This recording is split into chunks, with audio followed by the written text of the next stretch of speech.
Welcome back to another episode of Paul's Yard Walk, and I haven't done one for a long time, so I think we'll just do a part of the front yard here today.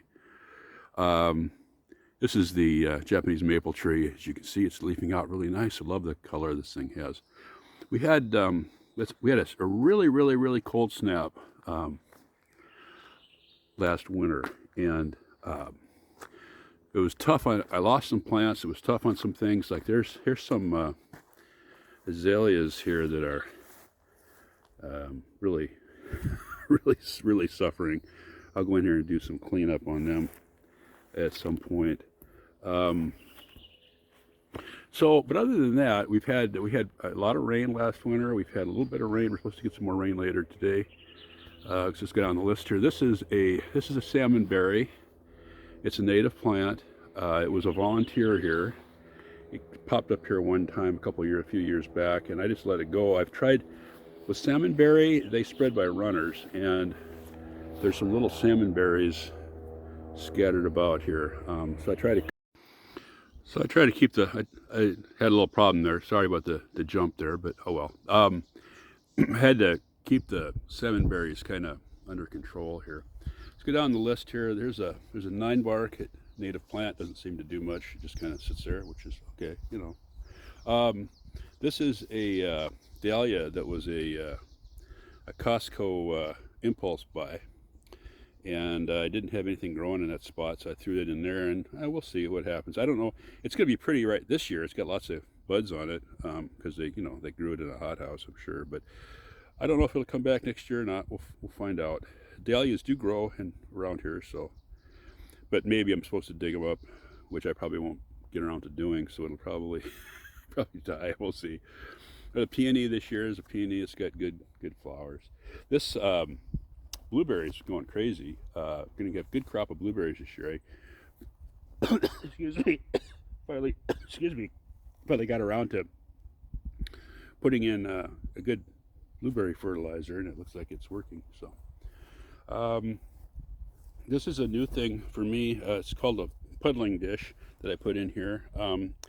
Butterflies and bees in the summertime in our dry season need to drink a little water sometimes, and we don't live near a stream or a permanent stream or a pond or anything. I have a bird bath in the backyard, but that's kind of deep and it's in the shade.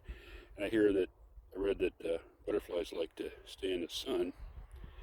So I put this here where it's going to get sun this summer. I put a couple of rocks in there for them to perch on or to crawl on if they fall in the water, I guess. The water's not very deep.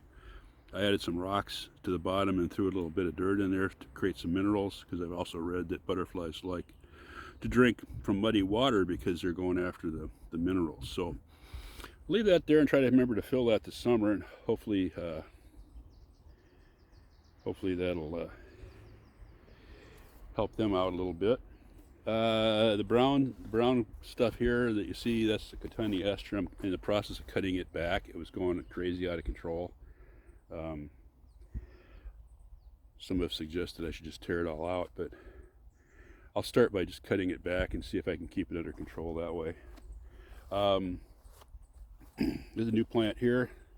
This is under this trellis here. This is a kiwi. Thought I'd try to see if I can grow kiwis. It's a self-fertile kiwi, so I only needed to plant one. So it's an experiment. It's in a spot here where it'll get good sun. I'll have to make sure I give it a little water this year, July or August. But it's really doing well so far. The leaves have really grown fast. It's wood didn't have hardly any leaves on it when I first got it. The filbert trees here are both leafing out. I've never had any filberts. And I don't know what a filbert. There's some little buds here. I don't know, are those filberts? I don't know. I guess we'll wait and see. Let's see what else is new here. Everything is just really green because it's April, late April, and we had heavy rain last winter, and now we've had sun and warm temperatures. This is a spot where I've had a problem with trying to keep stuff alive because it gets too dry here.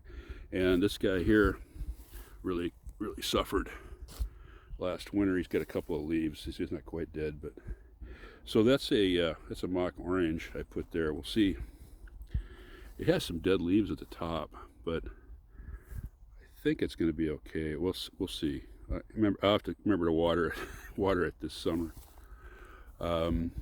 Yeah, so everything's coming up. Everything's super green. There's some more blueberries in this weedy patch here, and there's some new California lilacs here. I put a couple new here because the bees, this one here that has, well, the bees really, this one has the smaller leaves, and this one has, it's a different variety, has a little bit larger leaves. So there's two different varieties. This one I've had for 10 years or more, and it's probably near the end of its life, I imagine. So there's two here. The bees really like those, so I'll put those in there just for them, kind of, and make it a little more interesting this summer. And I think that's about all that's new out here in the front yard, and so I think that's it for now. And so I'll talk to you next time on Paul's Yard Walk.